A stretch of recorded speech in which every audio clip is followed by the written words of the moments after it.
우리 지역을 가장 잘 아는 헬로티비 부산 뉴스, 오늘의 주요 뉴스입니다. 27일 부산의 코로나19 신규 확진자는 28명으로 추석 모임발 확산이 이어지고 있습니다. 주말인 26일 검사자 수가 감소해 상대적으로 하루 확진자가 줄어들었지만 추석 모임발 확산이 계속되고 있는 추세입니다. 소액 대출을 내준 뒤 고금리 이자를 받아온 일당이 무더기로 검거된 가운데 피해자는 젊은 층인 것으로 드러났습니다. 태풍과 강풍 등 자연재해 상황에서 나무가 주택을 덮치고 도로를 덮치는 등의 사고가 자주 발생합니다. 중구에서 구청이 위험한 나무 정비를 지원할 수 있도록 하는 조례가 제정돼 눈길을 끌고 있습니다. 부산시가 아동급식 단가를 인상하고 결식 우려 아동을 추가 발굴할 계획입니다. 부산시는 오는 10월부터 아동급식 단가를 6,000원으로 인상합니다.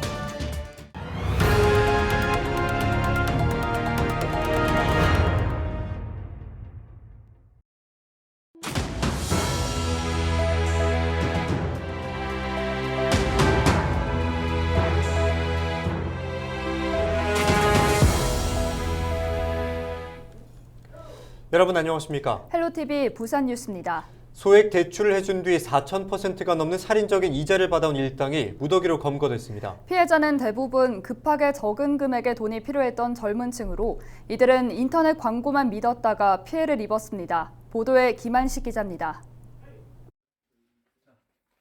대구의 한 원룸을 급습한 경찰. 대부업체 총책을 붙잡았습니다. 불법 제보 관련해가지고 체포영장이 발부돼서 지금 체포를 했습니다. 15일 10분부로 변호사 선임할 수 있고 변명 기회가 주어지고. 살인적인 이자를 받아온 대부업체 총책 A씨 등 일당 25명이 경찰에 붙잡혔습니다. 일당은 대출금 50만 원 가운데 선이자 20만 원을 제외한 30만 원만 지급한 뒤 일주일 뒤 50만 원을 받았습니다. 연간 이자로 따지면 4,000%가 넘습니다. 또 대출 과정에 채무자의 얼굴 사진과 주변 사람의 개인정보까지 제출하도록 했습니다. 기한 내 돈을 갚지 않으면 이 정보를 가지고 협박도 서슴지 않았습니다. 안 낼 수가 없었던 게 제 뭐 회사 직장 동료나 그다음에 회사 연락처 그리고 부모님 연락처나 뭐 주소지까지 다 갖고 있었기 때문에 그런 걸로 이제 연락이 가서 피해가 될까봐. A씨 등은 인터넷 카페 등의 소액 대출 광고를 게재한 뒤 돈을 빌릴 사람을 모았습니다. 경찰이 파악한 이용자만 1년여 동안 240여 명, 피해액만 2억 원이 넘습니다. 일당은 돈을 갚지 못할 경우 다른 업체라며 같은 조직원을 소개해줬습니다. 이 같은 방식에 속아 한 사람이 무려 47차례나 돈을 빌렸는데 피해액만 2천만 원에 이릅니다. 피해자 대부분은 20, 30대로 급하게 소액이 필요한 사람들이었습니다. 뭐 알바를 하다가 그만두게 되었다든지, 그다음에 일용직, 그다음에 뭐 무직자이면서 또 이 구직하고 있는 사람들, 그런 사람들이 급하게 그 소액이 필요한 그런 사람들을 대상으로 했죠.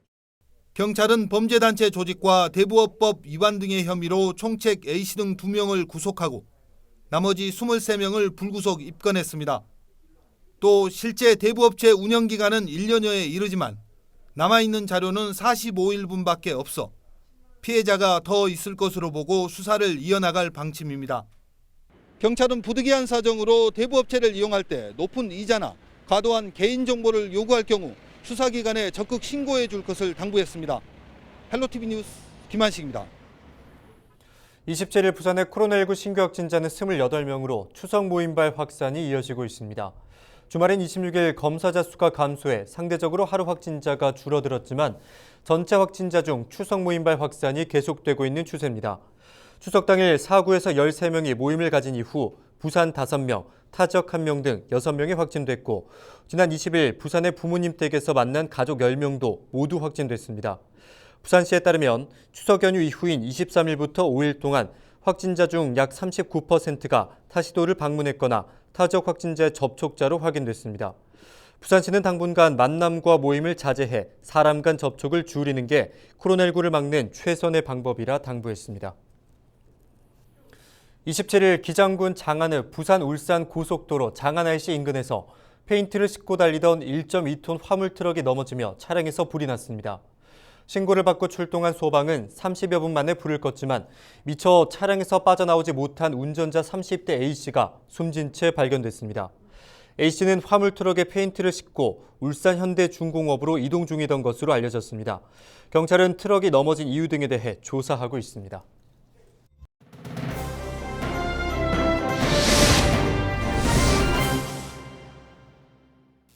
태풍과 강풍 등 자연재해 상황 속에서 나무가 주택과 도로를 덮치는 사고가 자주 발생하고 있습니다.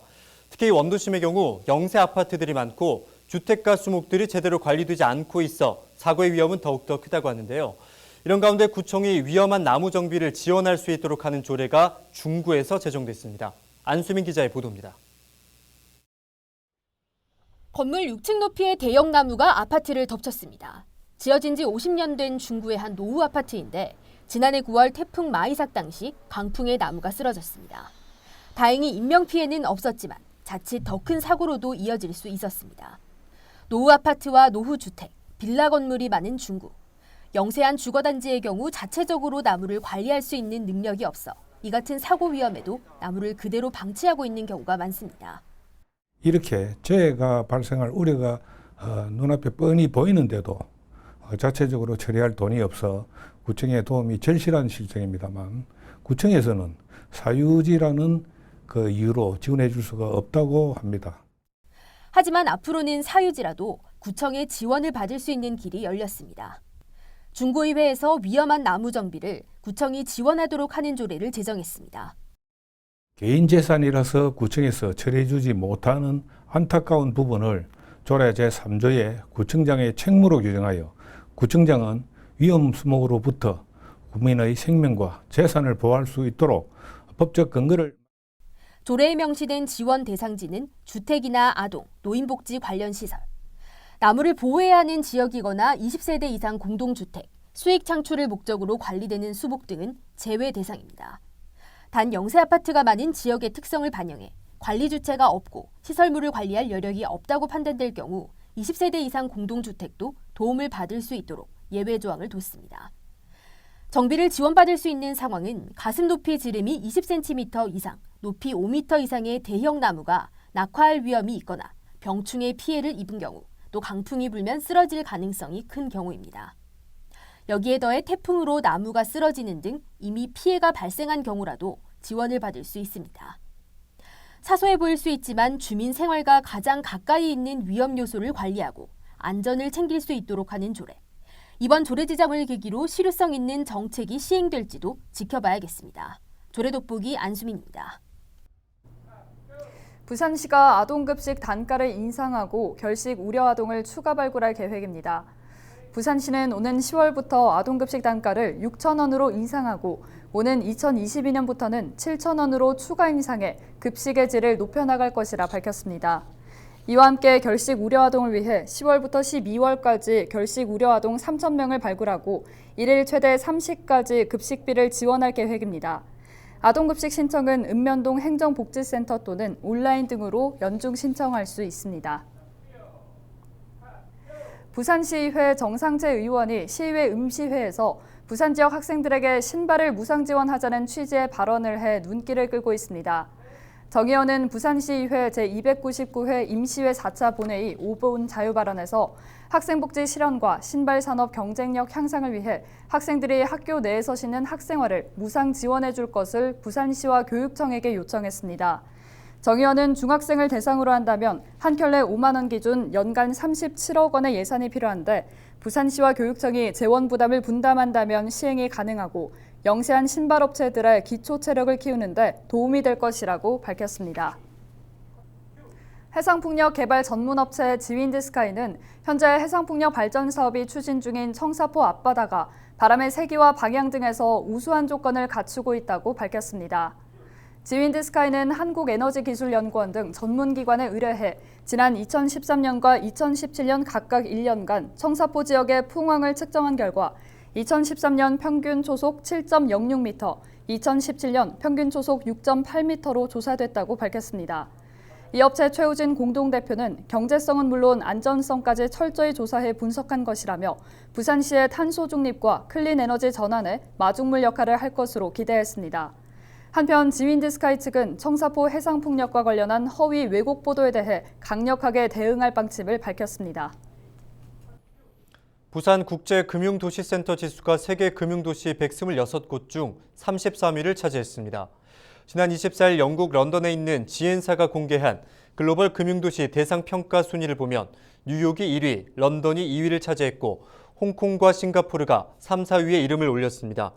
한국에서도 서울은 13위, 부산은 33위를 차지했는데 부산의 경우 지난 20년 상반기 51위에서 21년 하반기 33위로 꾸준히 지수가 증가하는 추세입니다.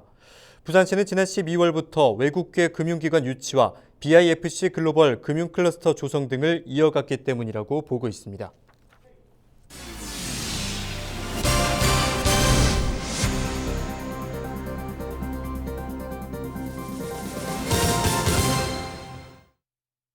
대연동과 연제구를 잇는 황령 3터널이 국토교통부의 혼잡도로 개선 사업에 포함됐습니다.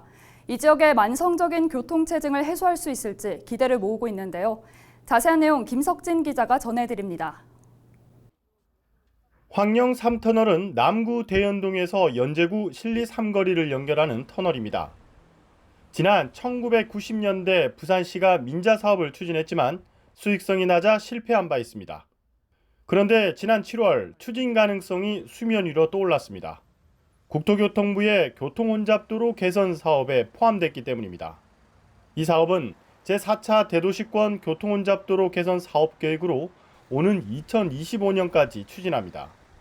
황령 3터널은 대연동 대연램프와 연제구 신리 3거리를 잇는 길이 1.8km의 왕복 4차로로 계획되어 있습니다.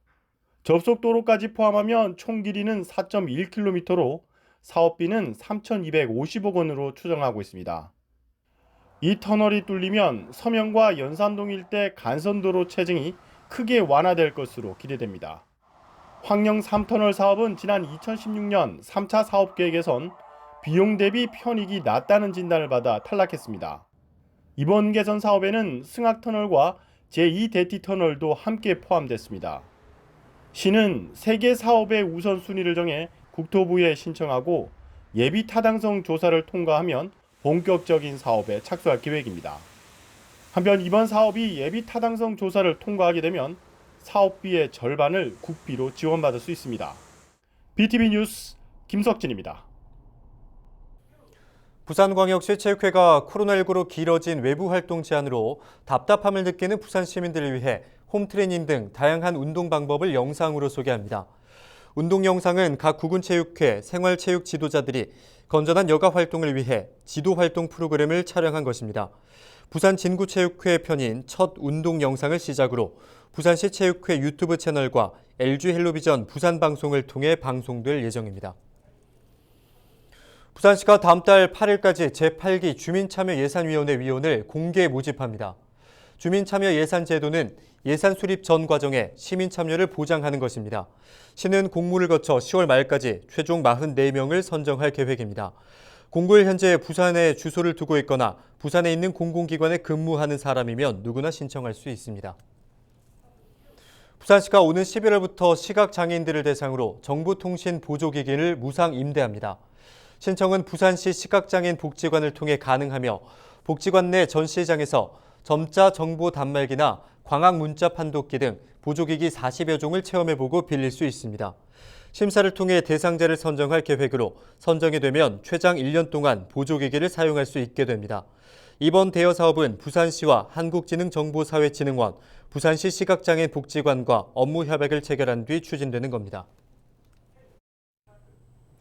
층간소음 갈등으로 추정되는 살인 사건이 여수에서 발생했다고 하는데요. 한 아파트에서 아래층에 사는 30대 남성이 심야에 위층을 찾아가 40대 부부를 살해하고 60대 부부를 다치게 했다고 합니다. 네, 어떤 이유로든 살인과 폭력은 정당화될 수 없습니다. 이웃 간에 서로 이해하고 배려하는 태도가 필요한 것 같습니다. 그것도 그렇지만 아파트를 지을 때부터 층간소음이 발생하지 않도록 할 수는 없는 걸까요? 그러게요. 층간소음 검사 항목을 만들어서 이런 비극을 원천 봉쇄하면 좋겠네요. 이상으로 뉴스 마칩니다. 고맙습니다.